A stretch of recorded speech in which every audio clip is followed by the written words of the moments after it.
Hello, all you amazing people. This is Captain Frugal reporting for duty. Yes, your friendly neighborhood Frugal. I'm going to be reviewing the top and bottom comics of the month for August 30th, 2022.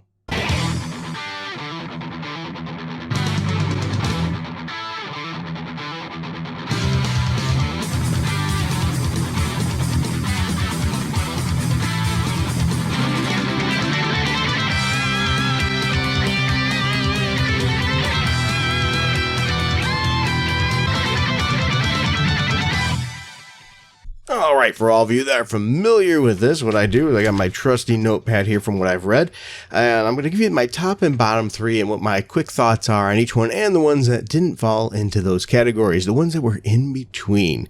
Now, just for the record, I didn't read everything. I don't pick out and cherry pick what I think is going to be good or necessarily bad. I pick out what I want to read or what I hope to be good. So I'm not looking for gotcha moments, if you will, that kind of thing. And so I may have missed some issues. For example, one of them I did not read is Amazing Fantasy 1000. It just seemed like a cash grab to me. So if it's one I should read and I should be checking out and I missed, let me know to say, hey, you should be checking that out. And now here you can hear my papers and my notes here. So let's go first today with the bottom three. My first one at the bottom, by the way, bottom doesn't always mean bad. It just means bottom of what I've read. All right, so please don't at me. If you disagree, that's okay. Just put your thoughts in the chat too. So my first one is Fortnite X Marvel Zero Series, number 4. I gave it a 7.04 out of 10. Now, once again, I'm not being mean to this. I got a 7.04. That's a pretty good score. Fortnite is, how should I put this?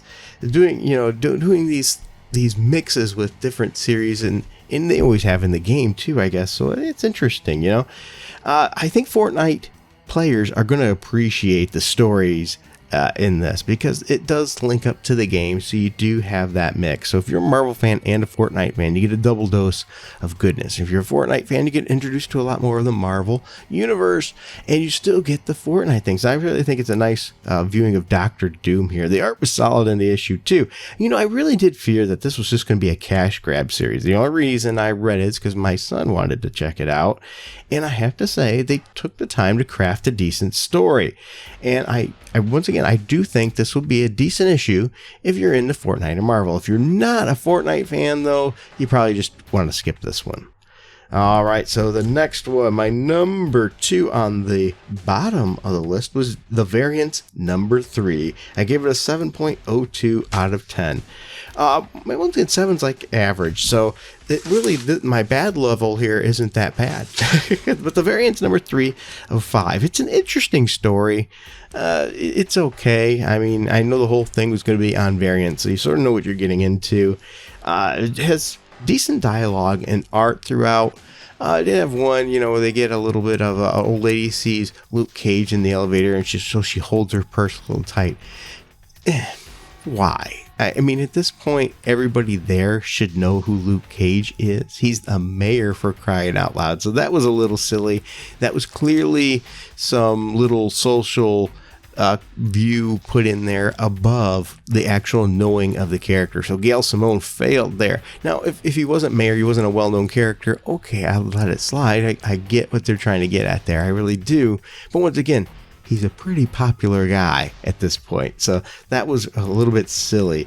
And the Luke Cage fight was pretty cool. So I liked that Luke Cage fight. I'm always down for a Luke Cage fight. I'm a big Luke Cage fan. Anybody knows me. I always thought he was a cool character, especially when him and Iron Fist are together. I love that. All right, so once again, that was Variants number 3 out of 5. I give it a 7.02 out of 10. And the bottom of the bin here was still received. You ready for this one? Well, not a terrible score. And it was Moon Knight, Black and White and Blood. Yeah, the latest issue of Black, White and Blood. I'm pulling up my notes here for my my thoughts. Here it is. Okay, it's number 4. I gave it a 7 out of 10. And this has various different stories. Each contains 3 different stories, and this time I didn't find any of the 3 stories anything special. Some of the other ones, they're usually a hit and miss. This one, they were just all, nothing super special. That's why I just got a 7. If you're a big fan of Moon Knight, yeah, you're probably going to want to get it. If you're not a big Moon Knight fan, you're really not missing anything here. This is one to skip. So once again, not terrible, 7 out of 10, just nothing to run out and go, oh, I've got to get this. I need to have it. All right, so now that we have that, I just want to take a moment before I jump into the top 3 to say thank you to these people here. Without these people, these videos would not be possible. Yes, they support this channel, and you can too by merch, a one-time donation. All this info is in the info bar. We have a Patreon and a subscribe star support system where you can get additional videos that are only special to you, as well as I put up music tracks there. So if you're a YouTuber and you want backing tracks for music, I put them there too. So this is the channel that features comic books. We do games, we do music and tech, all things nerdy, if you will. And feel free to join us to share your views. I try to make it a comfortable, nice space to be at for everybody. All right, thanks again to these people. Now let's move on to the top. After the top, we're going to get into, once again, the middle. So the number 3 at my top was Deadpool Bad Blood number 4. Once again, that's Deadpool Bad Blood number 4. I gave this a 7.1. Yeah, we're splitting a lot of hairs this week. You know, I found the story to be fun. Deadpool's banter was on point and pretty good.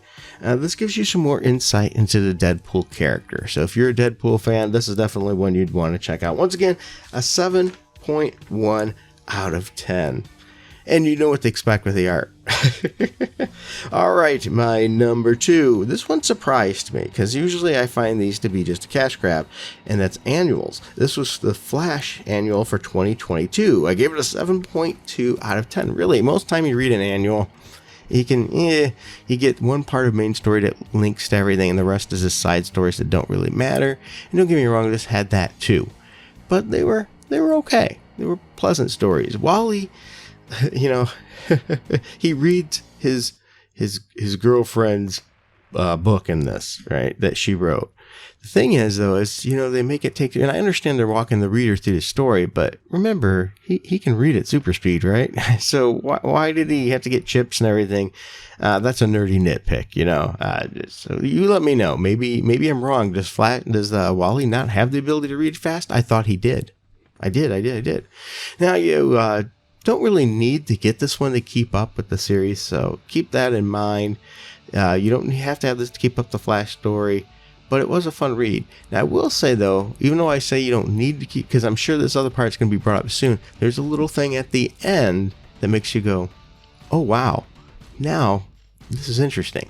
So there is a little thing dropped at the end, a little insight into his wife and how she potentially has her powers, just so you know. But that's all I'm going to give you there. I don't want to spoil it all for you. So that was my number 2 pick, and my number 1 was, you ready for this one? Iron Fist number 5 with a 7.9 out of 10. Now I just want to let you know, just for the record, remember, I am a big Danny Rand fan. I still, even after reading this, I want my Danny Rand back as Iron Fist. Now, he still calls himself Iron Fist. I've noticed that throughout other series and things. He still is in the fight. So it doesn't really make sense that he gave up the Iron Fist ability. But anyway, this is the conclusion. But it's a conclusion that doesn't end the story. Yeah, they give us a 5-issue mini, and now they're relaunching it with something else. It makes me wonder. I didn't look at the sales. Are the sales of this book bad? Is that why? Iron Fist has had a hard time being a big seller since the 70s.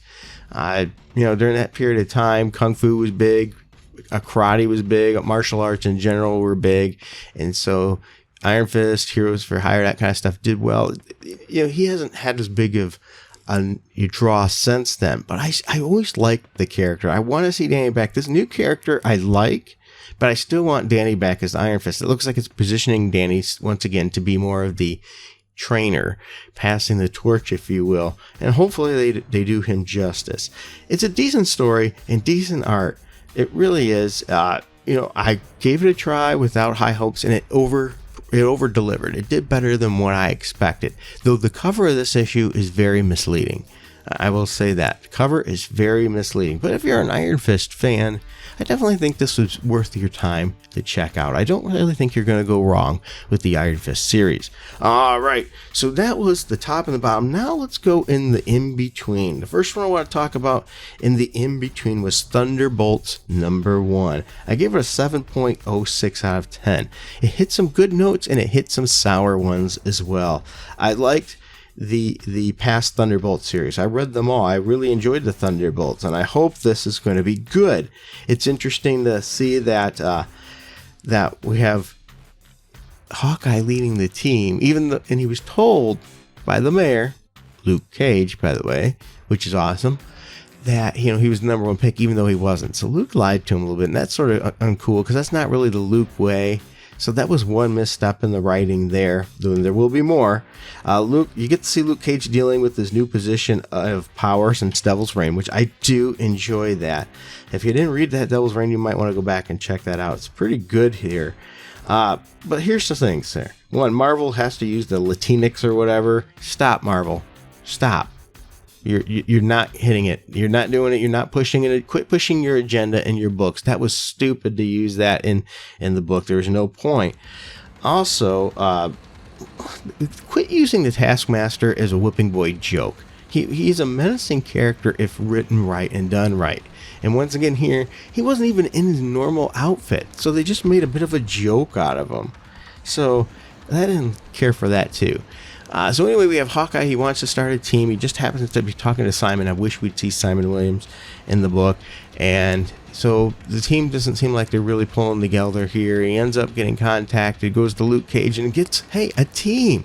And so he's like, hey, I was just trying to do that. He wanted to get the old Avengers West back together. And he's like, well, that's not what's going to happen.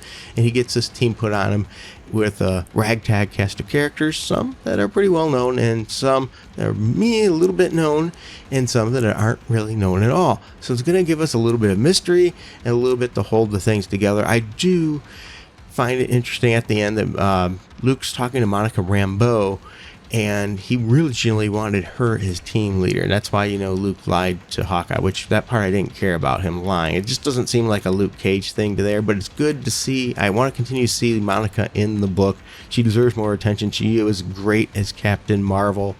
Once again, was a victim of Marvel agenda pushing, and it's a shame because she's a good character and deserves more. So once again, anybody thinks that Marvel's all about diversity and things, maybe you should take a look at how they treated Monica and several of their other characters before you start touting out about what you don't know what you're talking about. All right, so that is Thunderbolts #1. I gave it, once again, a 7.06. As I said, it had some good points and it had some really stinker low points there. I'm going to move my notes here.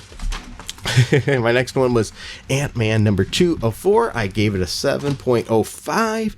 It's a fun series. It's going through some of the classic Marvel times with Ant-Man and his involvement. I think this one's nice to see more insight on what happened with the Henry Pym character during Secret Invasion, because remember, he was a Skrull during that period of time, and we get that, and that was a nice little twist in this. So once again, this was Ant-Man #2 of 4.